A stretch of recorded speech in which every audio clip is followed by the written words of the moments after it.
నా ముందరనున్న మందలు నడవగలిగిన కొలదిని, ఈ పిల్లలు నడవగలిగిన కొలదిని వాటిని మెల్లగా నడిపించుకొని వచ్చేదను. ఆదికాండము 33:14.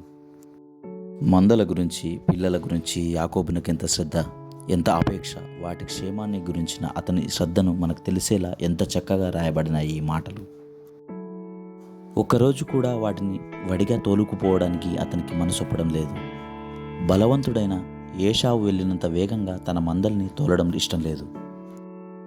ఆ మంద ఎంత వేగంగా వెళ్ళగలదో అంతకంటే ఎక్కువ వడిగా తోలకూడదు. ఒక రోజులో అవి ఎంత దూరం ప్రయాణం చేయగలవో అతనికి తెలుసు. ఎంత వేగంగా తోలాలన్నది దీన్ని బట్టే నిర్ణయిస్తాడు.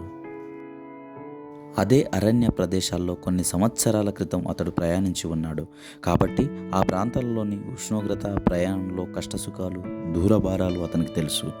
అందుకే నేను మెల్లగా నడిపించుకొని వస్తానంటున్నాడు. మీరు వెళ్ళు త్రోవ మరింతకు ముందుగా వెళ్ళినది కాదు. ఇంతకుముందు మనం ఈ దారిలో వెళ్ళలేదు, కానీ మన ప్రభు అయిన యేసు వెళ్ళాడు. మనకైతే ఆ దారి తెలియదు, కానీ ఆయనకైతే వ్యక్తిగత అనుభవం ఉంది. ఆ దారి అంతా ఆయనకు తెలుసు. కాళ్ళు లాగేసే పల్లాలు, ఎదురు దెబ్బలు తగిలే కోసురాళ్ళు, నీడ అన్నది లేకుండా మైళ్ళ తరబడి ఎండలో మనం అలసిపోయే ఎడారిదారులు, దారి కడ్డంగా సడులు తిరుగుతూ ఉరకలేసే ప్రవాహాలు, వీటన్నిటి మీదంగా యేసు ప్రభు ఇంతకు ముందు నడిచాడు. ఈ దారిలో, ఈ ప్రయాణాలతో ఆయన శ్రమపడి ఉన్నాడు. ఆయన మీదుగా ఎన్నో జలాలు ప్రవహించాయి.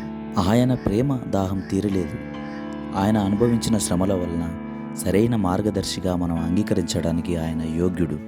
మనం నిర్మితమైన రీతి ఆయనకు తెలుసు. మనం మట్టితో చేయబడ్డామని ఆయన జ్ఞాపకం చేసుకుంటూనే ఉన్నాడు. మనల్ని ఆయన మెల్లిగా నడిపిస్తున్నాడా లేదా అని ఎప్పుడన్నా అనుమానం వస్తే ఈ సంగతి జ్ఞాపకం చేసుకోండి.